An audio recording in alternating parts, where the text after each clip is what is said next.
Are you ready? No, not the mirror picture. It's like it's the standing feature. Yeah. But also with the... No, it's...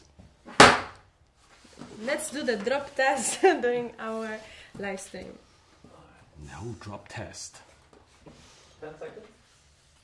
10 seconds. So when is my mojito coming, Stefan? Your monitor. Mojito? Oh, your monitor. No monitor. Germany was talking too long. They killed your mojito. Mojito.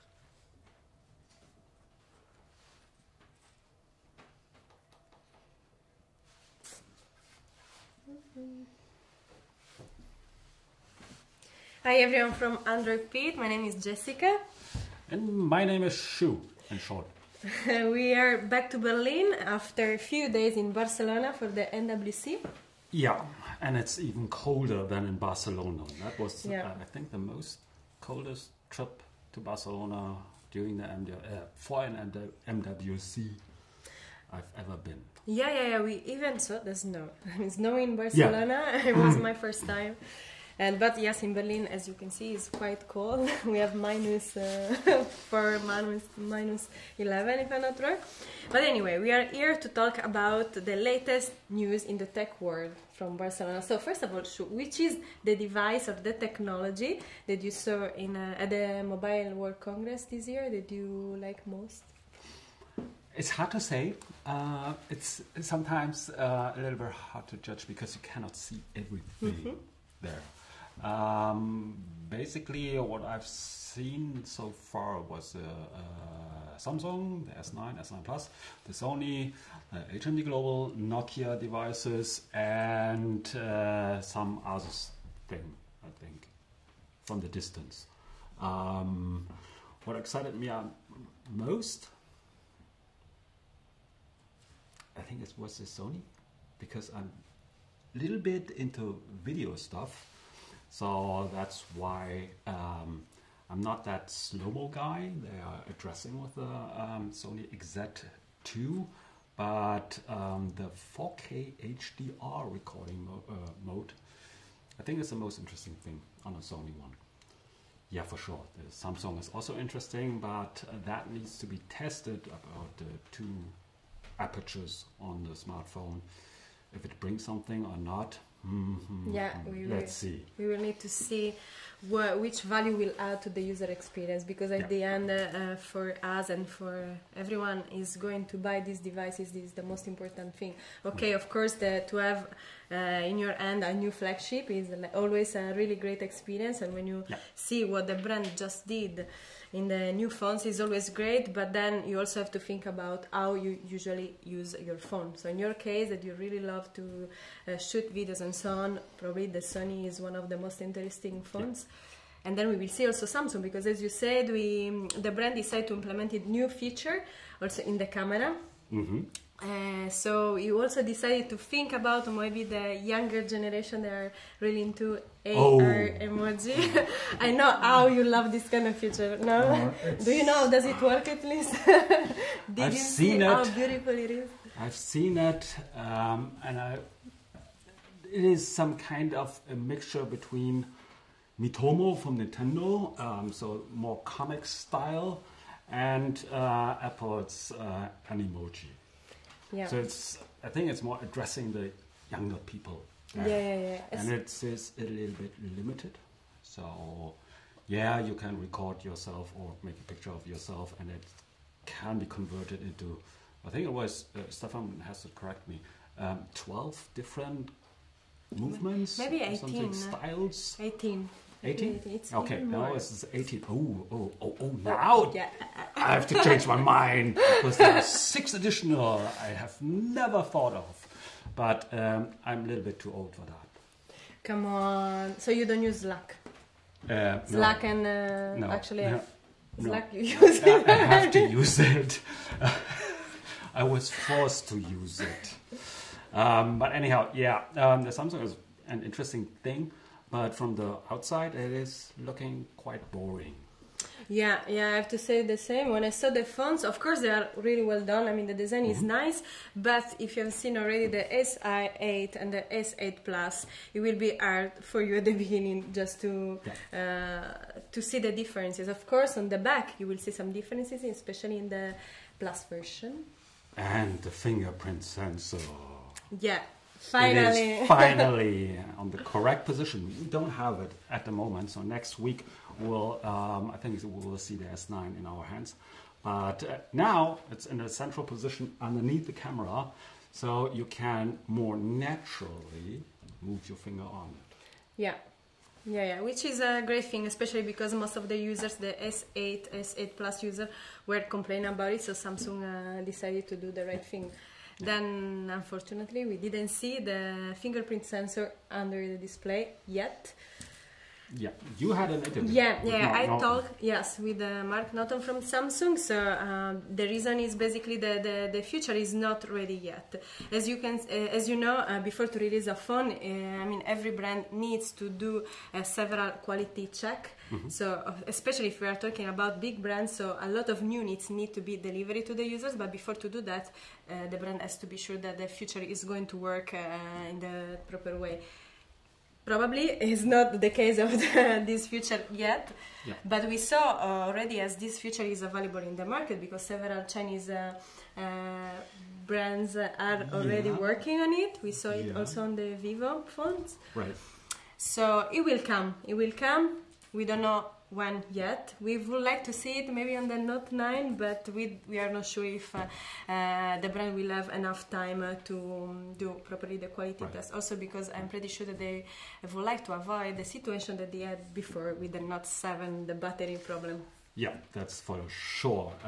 You have to imagine that Samsung is maybe producing way more devices than Vivo or another company on a global scale, and they have to be sure that there is nothing going wrong like a Note 7.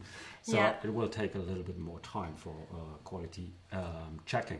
But we have a question from Ahmad. Okay, I cannot spell the rest.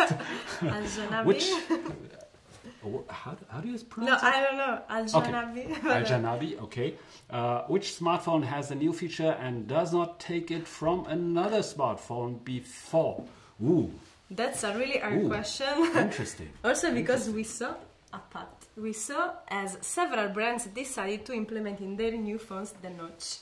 The notch that we saw on the iPhone X, and now we saw it in a lot of the new phones. Or they also copied Essentials notch, Vico, for instance. Yes. They have copied the smaller notch and the bigger notch. The best example is Asus with the Zenfone 5Z. There was very obvious that is some kind of Apple-like notch there. But what kind of stuff we have never seen? I think that was a concept phone. Yeah, I didn't. A concept phone from Vivo. Yeah. We couldn't find it. Yeah, we didn't put our hands on it. Yeah, but there was, for instance, it is an under-display fingerprint sensor, but it was more, how do you call it? Area where you can put your finger on. You don't have to move that exactly on the spot. Specific point. Right. And also the front-facing camera. It was motorized and it was popping out. I think it was under a second out of the frame, out of the top frame. I've never seen that before. I've seen some kind of turnable front camera. On the Oppo phones. Yeah, on the Oppo phones, but that was very visual, and so that was one, but it was only a concept phone. Yeah. You don't know if it comes to the market. No, we don't know yet. And actually your question is really interesting because we don't have an answer at the moment, but we will check, but just to let you know if maybe we missed something or we just don't remember because we are super tired. but we have something new also from LG. Yeah. So we didn't have a really big press conference, but LG decided to release a new version of the V30. It's called V30 S10Q, so yes, it's a really long name. But as you can understand from the name itself, LG decided to implement the artificial intelligence in the V30 that shoe is showing to you now. Yeah. So basically the main differences with the standard, with the V30, are first of all the colors, because the V30 is available in a new blue and gray colors, and then also the RAM. So you will find it with 6 GB of RAM and not only 4. Beside that, we have the camera, and as you can see, the A-cam shoe is playing with it. So the A-cam now is able to recognize the object they are pointed by the camera in a really smart way, and according with that, it will suggest you you see person, so we know the shoe is a person, the camera is working. Are you sure? Apparently, yeah, I would say so. So the camera is able to recognize the object and then just to suggest you also the best settings. We saw already something similar on other phones, like the Militem Pro with the Kirin 970. And but also you can use the AI vision as well, that it works kind of similar as the Bixby vision, so the camera is able to recognize the object and then also to tell you where you can buy it, at which price, and you can also use it to scan the QR codes. So these ones are the main feature that LG decided to implement in the V30 S10Q. And if you are wondering if the V30, the standard version, will get also this new feature, the answer is yes. If you want to know when, we don't know yet. So a software update will come at some point. And it's also depending on the countries, because yes, this is somehow the new version, but all the countries have to decide by themselves if they're bringing the S version or just the update for the V30. Yeah. So it's depending heavily on how the distribution on the devices or the torques with for LG in the countries. Yeah, we will see it for sure in South Korea. That's for sure. And then I think, this is my opinion, that it will come to US. Yeah. Then for the European countries, it's more problematic. Yeah, we don't know. Yeah. Do we know the price of that? No, we don't know the price yet, and we also don't know when it will be released, not even in South Korea. So it's a big question mark at the moment, and the new details are not so many. If you look at the phone, it's basically the same. Also the specs are the same, beside, as I told you, the RAM, the memory. What was your favorite phone you've seen? So it hasn't been a smartphone. That was a very obvious hint. I really love the Nokia 8110 reloaded 4G version. So actually, I really like what HMD Global show as the Fiera, the MWC. So the 8110, of course, is one of the remake that is coming from the brand. Is the second one, because last year we saw the 3310. Right. And apparently, when I was talking with the general manager of the brand, the Italian general manager, Colombo, he let me understand that it will be a new series. So this is a kind of family. They are called the Original. So probably next year we will see a new phone. Yeah. This is really interesting for who loves this kind of old vintage phones, and also old vintage. Old vintage. But not a phone. And in yellow, of course, I mean, it's awesome because it looks, I mean, it was called the banana phone, so you can easily imagine why. The design, the curved design is really nice. But there's a special feature which you couldn't get with the original version. At least it is possible to run WhatsApp on it. It is possible to shoot out some apps for that special device, so it's not limited like the 3310. No, that's what the brand decided to do, to make it a little bit more smarter. Yeah. And I have a wish. Please come back with a Nokia communicator. I love that thing. Yeah, about WhatsApp, I have to say that, guys, you cannot use it because it's not available yet, but with a trick, probably we will try to our device unit where we will get it, but also from the manager that I talked with, I had a kind of hint. He told me, the product will, since it will come in May, will come with the most popular apps. So WhatsApp is one of the most popular apps. So we expect to see WhatsApp on the phone. Also because, to be honest, I wouldn't understand the opposite. Since one of the things that the users complain more about the old 3310 was the thing that they were not able to use WhatsApp, and not so many people is able to live without that app. Underneath the outside shell there is KaiOS running, so it should be possible. Yeah. If somebody is not putting the handbrakes on the development, that certain messengers, I'm not telling the name, WhatsApp, might come to that device. Yeah, yeah. Let's see. But actually, from HMD Global, I also really like the Nokia 8 Sirocco. I really like the design. I think that it was really nice, especially because of the display. It's 4x3. Yeah, I know, but the display with the curved edge, I think that it was. I like it. I like it. Okay. I find it a little bit sharp at the edges. Yes, it's true. It's a bit sharp. But not so much. I mean, I tried to use it also with my coolant and nothing happened. Okay. Because this is a test, a really important test. It's a test that I was used to run with the Sony Xperia phones, because they are quite square. So usually they break easily, the coolant. But with the new design that Sony decided to implement it will not happen anymore. Yeah, the new design of the Sony Xperia XZ2, it won't be possible to do that anymore. That was my beloved feature, just by putting it on the table and it stands. Now every single new Sony device which will come out will do that. It will just fell down. Like every phone. So it's more curved, it's more bulky, but I think that the XZ2 is also at the moment the heaviest phone in that field. It is almost 200 grams. I don't know pound or whatsoever, ounces, because we're living in an European, so we are measuring it at kilograms and grams. Almost 200 grams. I think it was exact 197 grams for the XZ2. It is heavy. So yeah. For comparison, the S9, the normal version, it weighs only 163 grams, so over 30 grams more. Quite heavy. Yeah. Quite heavy compared to the competitors. But let's see. Yeah. Probably it has some other feature that will make you forget about the weight of the phone.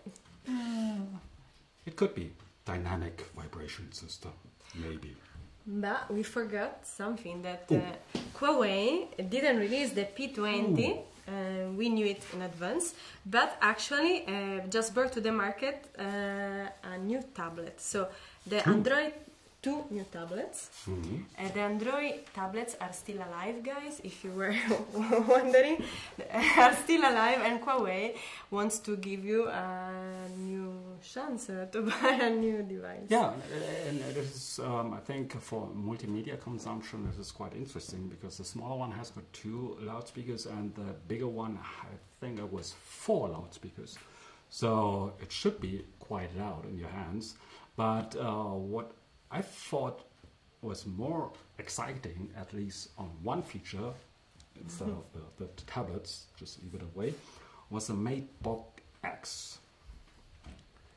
I mean, you guys in America, in the US, know Dell XPS, for instance, almost borderless display on a notebook. Where's the webcam? It is somewhere in the frame, in the bottom frame. Huawei managed to integrate the webcam in the keyboard. Yeah. So it is an awkward position, yeah, because it's shooting or filming more or less always your chin, but it is a toy. You can push it. It comes up, comes down, comes up, comes down, comes up. I mean, it's quite original. It is very and also original. it's important because I think that what the brand wants to highlight is the display. So they want to find a way to give more space to the display. So it's a kind of strategy that we saw on the phones and the smartphones, but now also on notebooks. So of course I'm not sure about this future, because I think that maybe in the long term, if you spend too much time pressing the button, probably it will break. But we should. Yeah, and then it could be that it gets more expensive than a normal keyboard, because you've got the webcam inside, cables running around, and you have to exchange the complete keyboard for, and also the webcam if the keyboard is broken. At least it is. It should be. I think it was spill-proofed or waterproofed and whatsoever. But you have been on the press conference. Yeah. What was your feeling about Richard Yu's presentation there? I think that. I mean, of course, I had the impression that was not the main event. I mean, it was also. He knew that the people was expecting something else, which is the P20. But I think that what I like is that they're still trying to bring something new in the mobile world. So not only phones, and the notebook and the tablet are two examples. I'm not sure. If you ask me, I'm not sure about also the tablet market at the moment, the Android tablet at the moment. Honestly, he was not that excited, from my point of view. Yeah, I think that he knew. Also, he was not excited, and he could see that also all the journalists, the press there were not so excited. Also, we have to consider that MWC is always a really busy event, so they knew that after Huawei there was also the HND Global, and of course the journalists, are running from one event to the other one. So I think that it was really hard to keep the attention of the journalists there. Yeah. But the products can be interesting. I mean, of course you have to try them, and we will try to do it, especially with the tablet, because usually we don't test notebooks. But we never know. I think I will. Yeah, you wanna try. You wanna try. We spend one day clicking on it. Maybe a live stream, just pressing the webcam button for as long as it doesn't break. So. But we can also tell to the user that actually there was one brand that was not there, which was Xiaomi, for example. That, I mean, at least they didn't release any new phone during the MWC, but they opened a new Xiaomi shop in Barcelona, which is the third shop in Spain, but the first one in Barcelona. Yeah. So our colleague Luis said he went there just to check it out, and you can find an article about that on our website, as always. But also from Xiaomi, we will expect new devices coming soon. Yeah, somehow the Chinese brands have decided to release phones at the exact same day. So you can guess which day it should be. I've heard that besides Xiaomi and Huawei, there might be the third one also presenting something. What it is, you could maybe read it on our website on androidpit.com. And I think we are coming to an end of the live streaming, because Stefan looks very tired. It is a very long week for everybody of us. Yeah, and every interesting stories or everything about the MWC you can follow on our website on androidpit.com. And what to say? And just keep following us on our YouTube channel, and see you next week. Right, see you next week. Bye.